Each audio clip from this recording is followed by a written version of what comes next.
Good morning, সবাই কেমন আছেন? আর সকালবেলা আসলে যখন বাচ্চা ওর বাবা অফিসে চলে যায়, আমি একটু সময় হলেও আমার জানলার দিকে বা তাকায় থাকি বাইরে, যে মর্নিংয়ে আসলে এখনও রৌদ্র উঠে নাই, বাট মানুষের জীবনযাত্রা তো শুরু হয়ে গেছে, তাই না? আমার বাসার সামনে যখন ট্রাম যায় আমার খুবই ভালো লাগে। আর সবাই আসলে ব্যস্ত দিন যায়, যারা ওয়ার্কিং পিপল আছে, যারা কাজ করে ডেইলি, যেমন আমার বাচ্চাটা স্কুলে চলে গেছে, দেন হচ্ছে অনেকে অফিস আছে, আমার হাজব্যান্ড ও চলে গেছে। এভাবেই আমাদের আসলে প্রতিটা দিন শুরু হয়, তাই না?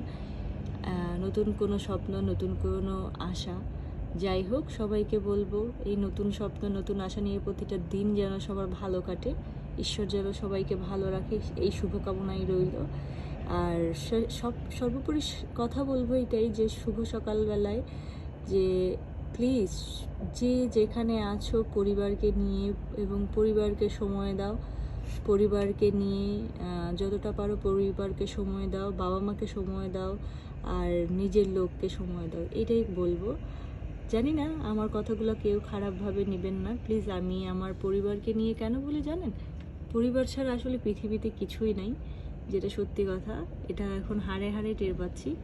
এই যে ট্রাম চলে যাচ্ছে, আমার এই ট্রাম যাওয়াটা এত ভালো লাগে দেখতে। ধীর গতিতে একটা যানবাহন, বাট চলতে খুবই মজা। আর যাই হোক, সবাই ভালো থাকবেন, সুস্থ থাকবেন। Tata, bye. ভিডিওটা ভালো লাগলে অবশ্যই লাইক শেয়ার করবেন। ভালো লাগছে তাই কথাগুলো শেয়ার করলাম। এই যে আর একটা রাম চলে আসছে।